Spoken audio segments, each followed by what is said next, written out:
আসসালামু আলাইকুম।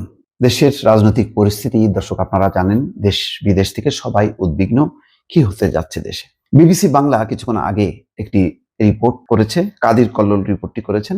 সেখানে শিরোনাম হচ্ছে পদত্যাগের ভাবনার মতো সংকটে কিভাবে পড়লেন অধ্যাপক ইউনূস, আর এই অবস্থা থেকে উত্তরণের জন্য তিনি কি কৌশল নিয়েছেন তা নিয়ে একটি রিপোর্ট এবং বিশ্লেষণ করেছেন, বিভিন্ন জনের মতামত নিয়েছেন। দর্শক, এই প্রসঙ্গে আমারও ছোট্ট বিশ্লেষণ আছে। তার আগে ভয়েস বাংলার এই প্রতিবেদন এবং বিশ্লেষণ গুলোতে আপনার মতামত চাই। লাইক শেয়ার দিয়ে সঙ্গেই থাকুন, অবশ্যই সাবস্ক্রাইব করবেন।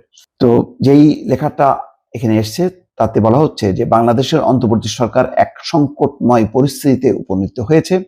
প্রধান উপদেষ্টা অধ্যাপক মোহাম্মদ ইউনূসের পদত্যাগের আলোচনা সামনে আসায় এই সরকারের ভবিষ্যৎ নিয়েই অনিশ্চয়তা সৃষ্টি হয়েছে। ইতিমধ্যে আপনারা জেনেছেন, যমুনায় 4 ঘন্টা রুদ্ধদ্বার বৈঠকে উপদেষ্টাদের সামনে তিনি তার হতাশা, তার ক্ষোভ ব্যক্ত করেছেন। অন্য উপদেষ্টারাও সরকারের সীমাবদ্ধতা, ভুল, ছাত্র নেতাদের বাড়াবাড়ি, এই বক্তব্যগুলো সামনে এনেছেন।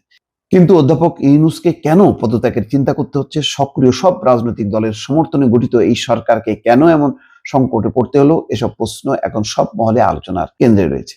এই ঘটনা এমন এক সময় ঘটেছে যখন বিএনপি রাজপথে কর্মসূচি রেখেছে এবং এই সরকারের প্রতি তাদের সমর্থন আর অব্যাহত না রাখার ইঙ্গিত দিয়েছে। অন্যদিকে সেনাবাহিনী প্রধান জেনারেল ওয়াকারুজ্জামান গত বুধবার বাহিনীর কর্মকর্তাদের নিয়ে এক বৈঠকে নির্বাচন, রাখাইনের জন্য মানবিক করিডোর প্রসঙ্গ, মব এবং দলবদ্ধ বিশৃঙ্খলা সৃষ্টি, গার্মেন্টস কারখানা বন্ধ হয়ে যাওয়া, এই সব বিষয়গুলো নিয়ে সামনে এনেছেন, হতাশা ব্যক্ত করেছেন এবং একই সঙ্গে তিনি বলেছেন করিডোর টরিডোর কিছু হবে না।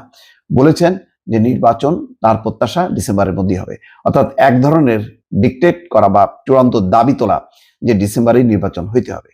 তো এইসব বিষয়গুলো নিয়ে ডক্টর মোহাম্মদ ইউনূস চিন্তিত হয়ে পড়েছেন এবং বৃহস্পতিবার অন্য উপদেষ্টাদের সঙ্গে এক অনির্ধারিত বৈঠক করে তিনি তার পদত্যাগের ভাবনা তখন ব্যক্ত করেছেন। সেক্ষেত্রে নানা পক্ষের প্রতিবন্ধকতার পাশাপাশি রাজনৈতিক দলগুলোর অসহযোগিতায় তার সরকার কাজ করতে পারছে না বলেও ক্ষোভ এবং হতাশা ব্যক্ত করেছেন।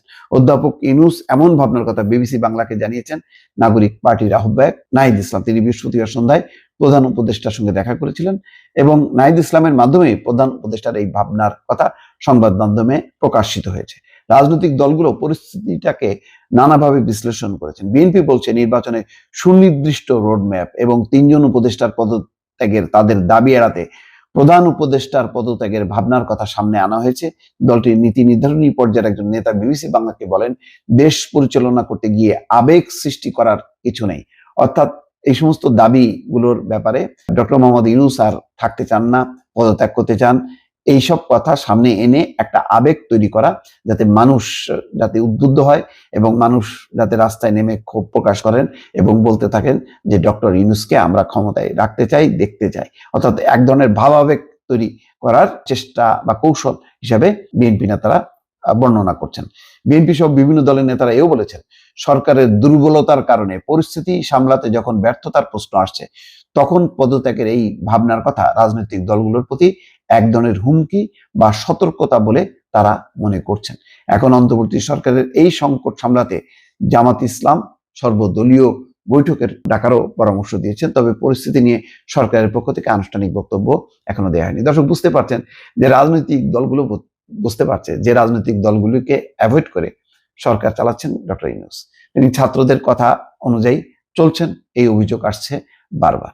এবং একই সঙ্গে যে গুরুত্বপূর্ণ রাজনৈতিক ইস্যুতে যে সর্বদলীয় বৈঠক ডাকা উচিত এবং সংস্কারের একটা সুনির্দিষ্ট সময়সীমা বেঁধে দিয়ে নির্বাচনের রোডম্যাপ ঘোষণা করাটা যে এই সরকারের অত্যন্ত জরুরি, এই বিষয়টি কোনোভাবে আমলে নিচ্ছেন না।